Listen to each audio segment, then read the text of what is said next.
Today we'll be talking about time management tools.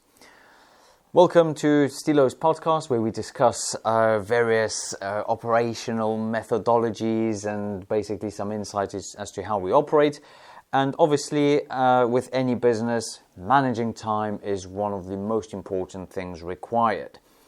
So today I'll be sharing with you a bit of, let's call them tools that I use. I've tested them and they actually work for me very, very well. This definitely won't be a definitive list, and I'm pretty sure you might have your own, and if you do, please share them with us. We obviously want to learn as much as we want to share knowledge with you. And this actually comes based on my conversation with another entrepreneur who said that he's struggling with getting things done. I guess this sounds very familiar. Quite often it's just because of the amount of tasks that come our way. But then he actually asked me, well, how do you manage your time? And I sort of gave him a few pointers, and he said, wow, that's so valuable. So that's why I thought I'll share them with you as well. So the first one I use, which is kind of obvious, it is a simple to-do list. Now, I don't overcomplicate things. I did try using various software and online tools and so on, and I realized that you're quite often in this kind of hyped state where you think, okay, I'm going to find this tool that will sort out all my time management problems. And I've tried them, and initially you get excited. You think, well, wow, if I just put every single task here, I won't forget a single thing. I'll be this super efficient machine. But then the problem with those kind of solutions is that the moment you don't add one thing or you just drop the ball once, you basically just might as well walk away from that solution straight away, because then you have these cracks appearing and the whole thing just falls apart. And then the next thing that actually happens is that then it will take so much more time to update you so that you are back to where you are now to reflect reality, that you might as well just get on with the outstanding task rather than just play catch up. So that's why I just use, as silly as it sounds, just a simple sheet of paper with a pen, and I just create my to-do list. Now on that list I do have various techniques that I use. For instance, in the morning each day I ask myself the question, what are the 2 to 3 absolutely necessary tasks that I have to complete today, and if I don't, literally the world will just fall apart.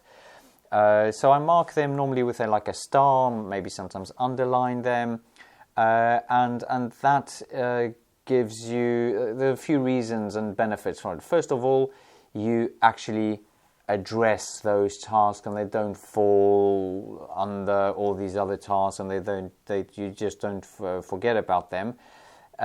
Secondly, and I think that's actually very, very important, is that once you complete those absolutely necessary tasks, it makes you feel much better, because you feel this kind of sense of accomplishment. You've done something meaningful, something that was probably somewhere on your mind, and then you've done it, and now you can move on to the less important tasks.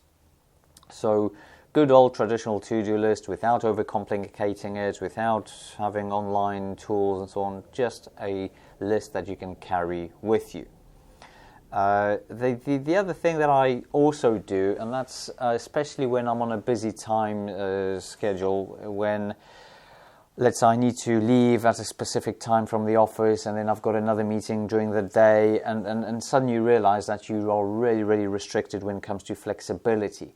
So what I do in that case is actually I provide even more rigidity. So I break it down into every single hour of the available day, so from 8 until, let's say, 4, and under every hour I write the tasks that have to be completed in that hour.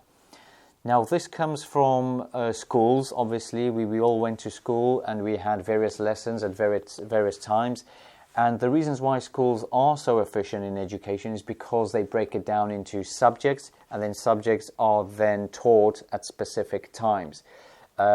Imagine going to school and just talking about random subjects in a random fashion. Then everyone would be busy, but there won't be like definitive or tangible milestones accomplished. So that's why when I'm really, really busy, I introduce this system. Very simple. We all used to it. We all did go through some form of schooling. So our sort of bodies are naturally used to this kind of way of operating. And then, like with the to-do list, it actually feels very, very nice once you end the hour and indeed you've done everything that you did plan for that hour. Above everything, please remember not to overcomplicate and not to sort of throw too many tasks in an hour, because, and I've also learned the hard way, that if you chuck in too many tasks and you don't complete one or two, then this gives you sort of the license to do the same in the following hours, and then the balls start dropping and then you end up not accomplishing what you intended to do, and then unfortunately the feel-good sensation disappears. The other thing to remember is that even though we can plan things, there will always be someone interrupting you, an urgent phone call, maybe a family call or something that is something you can't plan for but does happen. So that's why you do need some leeway in your planning, just so you can accommodate those unplanned and surprise tasks. Another tool I use, and I don't necessarily can explain why I shift into this sort of technique, but instead of having a to-do list, I create placards. So I'll literally take an A4 sheet, I cut it in half the long way, and then into strips, let's say 1 inch wide. So you end up with placards that are around 25 millimeters by 100 millimeters. And I use a big, thick black marker to write these tasks, but only as like single words, maybe 2.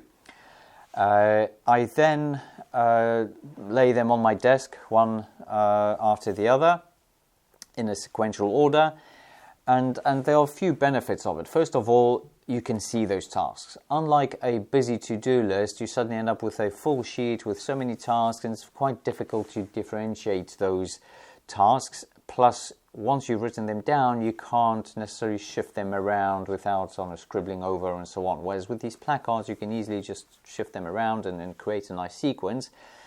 But then, and I think this is again going back to feelings and the feel-good hormone, when you finish a task, you just grab that placard and just throw it away. And that feeling of being able to throw a piece of paper away is wonderful. You just know that you've accomplished something. It's not merely a tick, it's actually throwing that piece of paper away.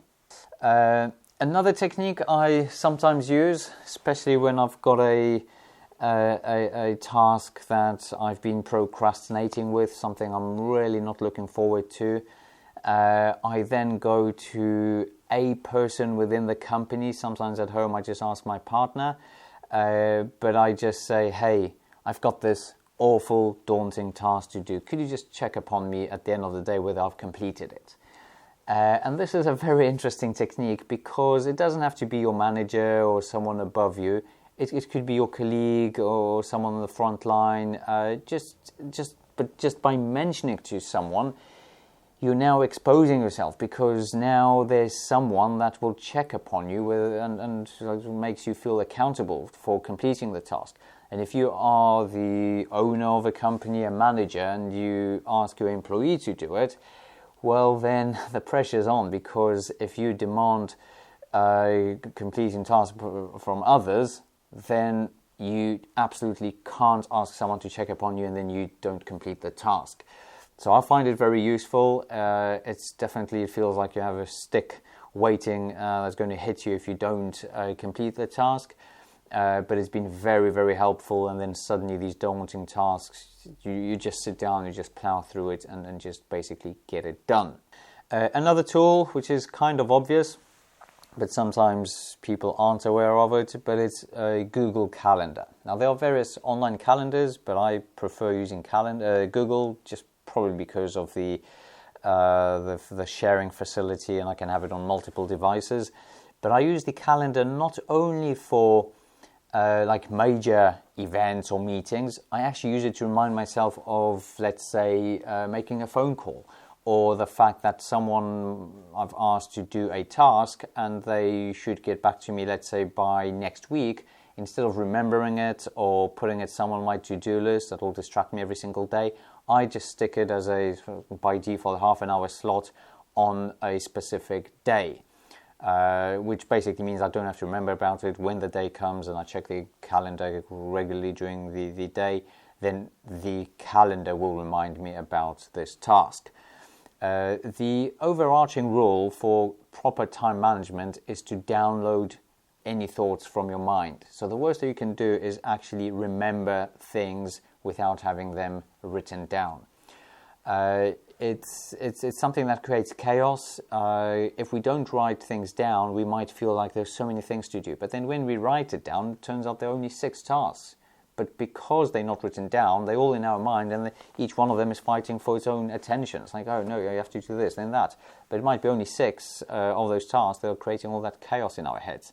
So by downloading it, not only you provide clarity, but then also you can easily take it bit by bit and basically tick them off.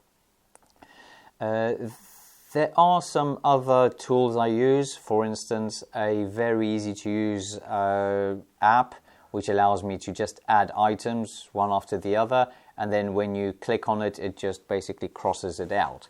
And I use that for things that pop into my mind when I'm on the go. So I'm walking somewhere and I remind, oh, I need to do this. So I quickly go onto my phone and I add it there. I use that for the shopping list. I use it for various other stuff, like remembering things for the kids and things like that. So I find that very useful.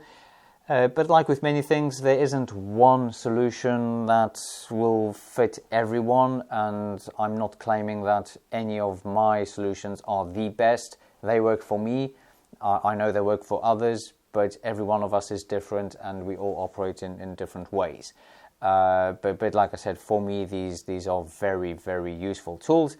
And again, I've mentioned before a few times, but I will sort of emphasize the point that you can't overcomplicate things. Don't try and manage your time down to a minute. Give yourself some leeway. Sometimes you just have to sit down for 5 minutes and have a rest, and there's nothing wrong with it. You have to also eat, you have to go for tea, and also allow for toilet breaks. So remember, you're not a robot, you're not a machine. We are all human, and we basically need time for all these unexpected events. So this is it in terms of time management. If you have your techniques that you'd love to share with us, then please do. And remember to subscribe so you don't miss out on any of our future podcasts. Thank you.